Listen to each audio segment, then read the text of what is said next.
Assalamualaikum and hi, I will be presenting the background of Employees Provident Fund. Basically, Employees Provident Fund was established in 1951. It is one of the largest and oldest retirement funds in the world. Employees Provident Fund manage compulsory savings plan and retirement planning for private sector workers in Malaysia. Malaysian citizens in the private sector are required to join Employees Provident Fund, but non-Malaysian citizens can join on voluntary basis. The only employees who are not required to become members of the fund are domestic servants, foreign workers, and government servants on a pension scheme. Next, I will be talking about the historical developments of Employees Provident Fund. In 1951, the Employees Provident Fund is set up under the EPF Ordinance 1951 and placed under the National Director of Posts. In 1952, EPF has more than 500,000 members and more than 11,000 registered employers in its network. In 1958, the EPF board takes over the administration of the EPF from the National Director of Posts. The EPF ordinance amended to cover employers who employ at least 3 persons as opposed to 5 or more persons in 1963. In 1968, the EPF ordinance amended to provide for the withdrawal of 1/3 of a member's saving upon reaching the age of 50 to assist in purchasing a house and preparing for the retirement. The EPF extends coverage to include Sabah and Sarawak in 1969. In 1970, the EPF asset size grows to 2.1 billion, while the membership nears 2 million. In 1975, the contribution rates increased to 6% for employees and 7% for the employers. By now, the EPF has 2.6 million members and 75,000 registered employers.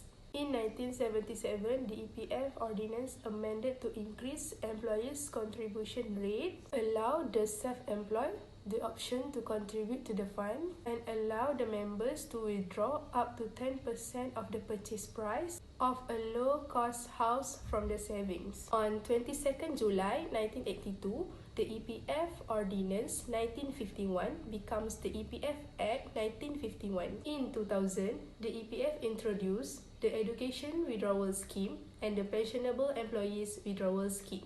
In 2013, the EPF introduced e-Caruman, an online facility that allows employers to remit their contribution through iAccount on the EPF website.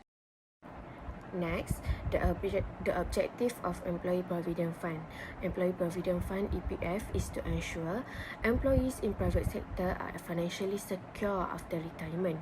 Hence, a scheme of compulsory contribution and saving was enforced by the government. EPF scheme is implemented to help the government, public or private sector employees financially by providing a lump sum amount on their retirement or separation from their job by managing provident fund. It is help in providing social security to the member of the scheme. Next is main function and operation. The EPF is tasked with the role of managing a defined contribution retirement scheme that is compulsory for the private sector and non-pensionable public sector employees. It also covers the self-employed, informal sector, and foreign worker and voluntarily. As an employer, the responsibilities include paying EPF contribution in respect of any person you have engaged to work under a contract service or apprenticeship. You have to pay, ensure accurate monthly contribution are deducted from your employees' salaries and remitted to EPF. In truth, there are several advantages to contributing to the EPF. Most of us, particularly private employees, will pay EPF contributions since we do not have the opportunity to retire like public sector employees who have pension for old age and the future. The primary goal of EPF Declaration 1 Fund is to be used after retirement and is primarily directed toward the contributor's investor. As a result, contributors to account one cannot be withdraw before the donor reach the age of 55. The EPF suggests that contributors appoint a nominee or hire to make a claim contributors action. Contributors are also permitted to invest a portion of their saving. There is no compulsion and is entirely voluntary on the part of the contributor. The primary goal of saving in the EPF account too is to assist contributor in planning for retirement. You can withdraw fund from this EPF account too before the age of 55, and you can withdraw fund before the age of 50. Next, the operation division is the EPF major divisions. In charge of overseeing the administration of business procedure to achieve the maximum degree of efficiency within the EPF. Customer service, enforcement, donation, registration, and other vital operation assistance within the EPF are all important job and obligation.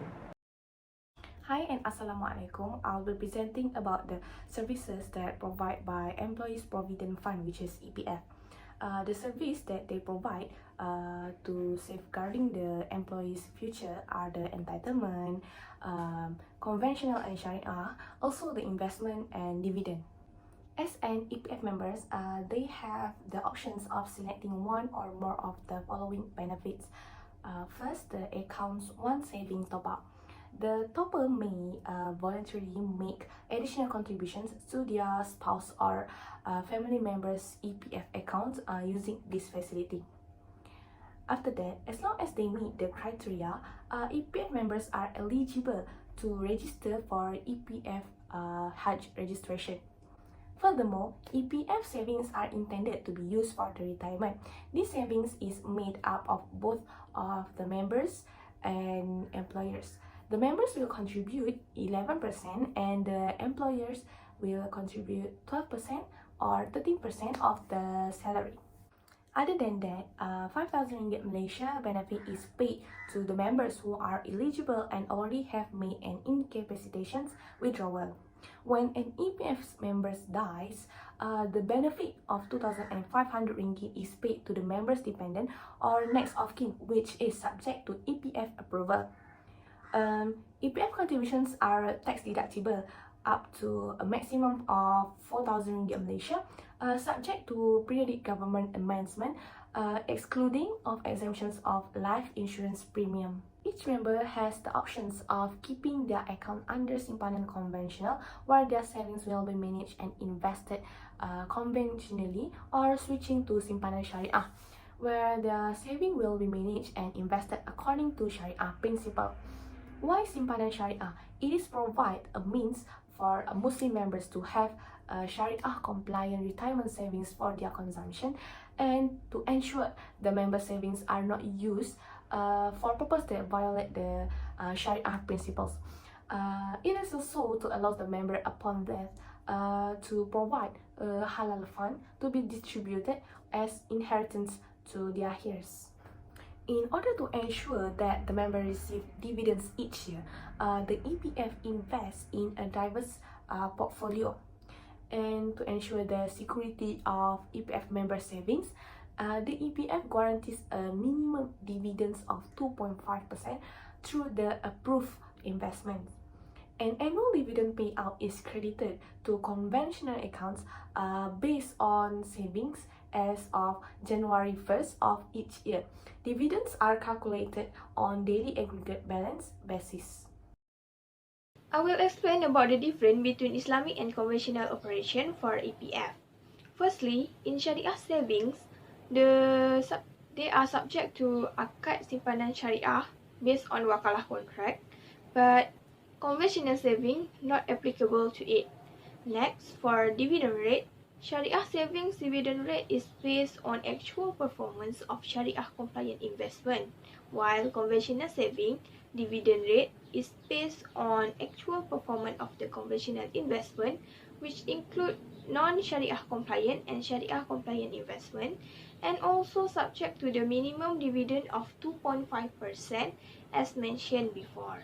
In addition, Shariah saving endorsed by the EPF Shariah Advisory Committee and subject to the Shariah governance framework in comparison, conventional saving not applicable to it. In terms of account conversion for Shariah saving, the members are not allowed to revert to conventional saving after the effective date. Meanwhile, members of conventional saving may choose to switch from the conventional saving to the Shariah saving whenever they want. Besides, for contribution, Shariah saving and conventional saving both have the same method that divide to mandatory contribution, voluntary contribution, and other contributions, which the current processes for contribution, payment, and enforcement remain the same. Employers are not required to make separate contribution payments for employees who choose Shariah saving. Furthermore, it is same goes to the employers or enforcement term that both Shariah saving and conventional savings have the same process and term. For the defaulting employers, regardless of whether their employees opted for Shariah savings or not, will be imposed with the late payment charges, where the amount is lower dividend rate between conventional saving and Shariah saving for each respective year with an addition 1%, and dividend rates that will be based on the lower between the conventional saving and Shariah saving. For additional information, the late payment charges replace interest, and this calculation for the late payment charges and dividend declared prior to 2017. For withdrawal, current withdrawal facilities that divide to partial withdrawal and full withdrawal remain for the both Shariah saving and conventional saving, except for the Shariah saving members investment scheme, where members are only allowed to invest in Shariah compliant funds endorsed by the EPF. Lastly, for both Shariah saving and conventional savings investment, ethical investment practices which refrain from investing in the sectors that manufacture and promote alcohol, gambling, adult entertainment, and military weapons will be chosen. But in addition to it, Shariah saving investment asset will undergo Shariah screening process that serve to eliminate non-Shariah compliant elements such as riba, gharar, maisir, and other prohibited elements such as non-halal goods and services. Moving on to the current state of development or performance of EPF. As we know, COVID-19, which has hit the whole world, has caused all domestic and global markets were severely affected. The EPF investment performance is also not excluded from the impact of the COVID-19, and at the same time, EPF recorded decline in income. However, on 2 March 2022, the EPF announced a percentage dividend of 6.1% for conventional saving, amounting to 50.45 billion ringgit. As for Shariah saving, it amounted to 5.65%, with a total distribution of 6.27 billion ringgit, making the total distribution accumulated as much as 56.72 billion in 2021. The dividend rate for both conventional and Shariah saving in 2021 proved the good performance of EPF, even though being affected by COVID-19 in the previous year. The EPF also able to outperform the dividend rate in 2019, the year before the COVID-19, and the dividend rate in that year was 5.45% for conventional saving and 5% for Shariah saving. The total value of gross investment in 2021 is 67.06 billion ringgit, more than in 2020 of 63.45 billion ringgit. EPF total gross investment income as of December 31, 2021, an increase of 6% happened over the previous year. Moreover, the EPF, which recorded a gross investment of 67.06 billion ringgit, allocate 6.91 billion ringgit to Shariah saving. Despite an unexpected situation such as COVID-19, there must be factors that strengthen the EPF's performance in 2021. One of the key factors is their stronger portfolio position, which makes them balance and manage their investment portfolio by buying strong stock at attractive prices. The EPF also diversifying its investment globally to be one of the largest contributors to their outstanding performance in 2021. Frankly speaking, the EPF uses a portfolio diversification approach led by strategic asset allocation to successfully ensure that EPF withstand financial shock, such as maintaining stability from unexpected situation. And as you can see, this is the summary of EPF investment performance in 2021, where they use variety type of asset classes. For example, equities, fixed income instrument, money market instrument, real estate, and infrastructure. True, the best achievement also requires strong support from their experienced fund managers and analysts to ensure a strict and strong investment process that can provide a better EPF performance in the future. There are too many issues and challenges for the EPF to face. One of them is the issue of the latest special withdrawals. The first special withdrawal during the COVID-19 outbreak was approved by the government on 16 March 2022. It can be said that 63 million ringgit Malaysia will be released by 6.3 million members. It will affect the EPF's return on domestic and foreign investment due to the board's need to replenish its portfolio and also to sell assets prematurely to meet additional liquidity needs. The EPF's position and dominant position in the market is as written. A sudden increase in sales could hit the local equities as well as the bond market. The Finance Minister noted that the cost of government borrowing has increased significantly, with the coupon rate for MGS increasing by 100 BPS on average from the third quarter of 2020. It means the 83 billion ringgit Malaysia MGS issued in 2021 will bear 830 million ringgit Malaysia more interest cost a year. So the money actually should be used to fund other programs with tangible benefits to the people. Due to special withdrawal to deal with the effect of the pandemic, Al-Astaria, Al-Sina and Al-Chitra has been approved.